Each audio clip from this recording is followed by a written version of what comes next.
Hi, I'm Carissa Gagliardi, and I'm here with Karen Benjamin, Worldleaders owner, talent development and conversational strength practice leader. Also joining us is Liz Peters, Worldleaders organizational development consultant, talent advisor, and executive coach. Today, we're talking about conversational strength. So let's get right into it. What is conversational strength? Conversational strength is a program that will enable every person to add value to every conversation that they're in, bringing more purpose to your work, more purpose to your life, more purpose in each transaction that you have, allowing for bigger and higher stakes conversations where you're leading through influence and leaving everywhere that you've been a contributor to a conversation better than it could have been.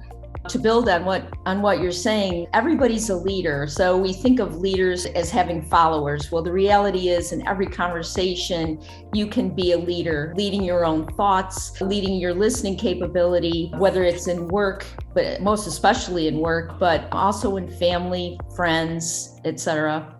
And I love that summary of leaving a situation, better than you found it. So let's get into what it actually looks like, maybe some examples of what does it look like when someone has conversational strength. Karen, what do you see? Yeah, so I think it's a person's agility to move around in a conversation and act in different ways at different times. So being assertive when it's appropriate, but stepping back and becoming receptive when that's most productive for the conversation. Being able to not judge, be present in the conversation and move with agility and effectiveness through those different styles to have the best conversation you possibly can. Yeah, so I hear us talking about 4 pillars there: assertiveness, receptiveness, connectedness, impartiality. You want to be assertive without being offensive. You want to be receptive, but still be able to hold your ground. You want to be able to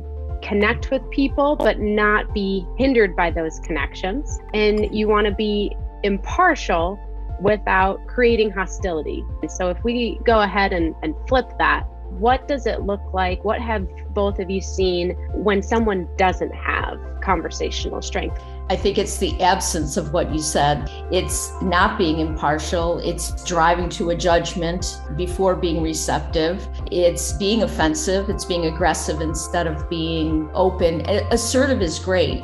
Aggressive is not. It can look like a fight. It can look like an argument. It can look like an escalation. It can look like withdrawal. It can look like disengagement. And it can leave people not feeling good. So you can see actually all of those things happening, to different degrees when you're in conversations where conversational strength isn't being used and built. What are some of the outcomes we'd be aiming for upon developing these skills? What's the end result that we want out of this?